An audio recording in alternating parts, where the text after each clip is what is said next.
Democratic U.S. Senator Alex Padilla has been forcibly removed from a news conference held by Homeland Security Secretary Kristi Noem in Los Angeles.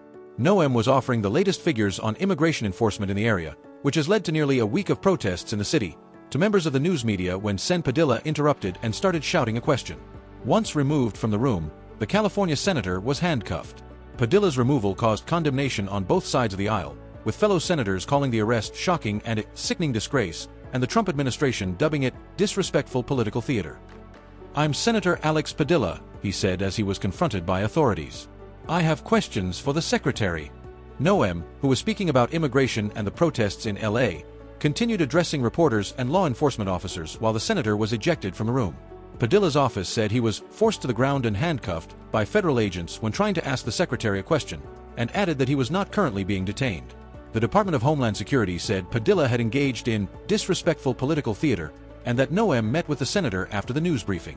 LA Mayor Karen Bass called the incident absolutely abhorrent and outrageous, adding that the Trump administration's violent attacks on our city must end. Padilla told reporters that he was already in the federal building for a previously scheduled meeting.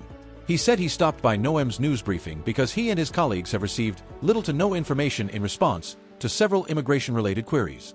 Padilla, the son of Mexican immigrants, is the most senior Democrat on the Senate's Border Security and Immigration Subcommittee. "I came to the press conference to hear what she had to say, to see if I could learn any new additional information," he said.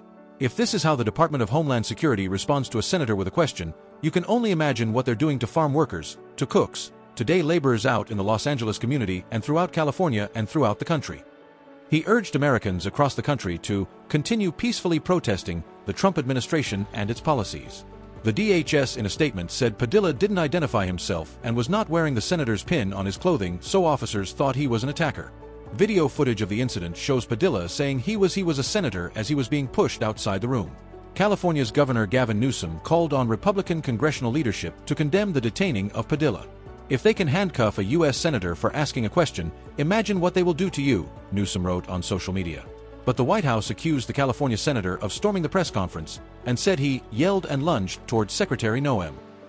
Padilla didn't want answers, he wanted attention, Abigail Jackson, White House spokesperson, said. Padilla embarrassed himself and his constituents with this immature theater kid stunt. But it's telling that Democrats are more riled up about Padilla than they are about the violent riots and assaults on law enforcement in LA. Former Vice President and Trump opponent Kamala Harris also criticized the move and said the California senator was trying to get answers for his constituents about the ongoing immigration raids in the state. United States Senator Alex Padilla was representing the millions of Californians who are demanding answers to this administration's actions in Southern California, she said on Twitter. "This is a shameful and stunning abuse of power.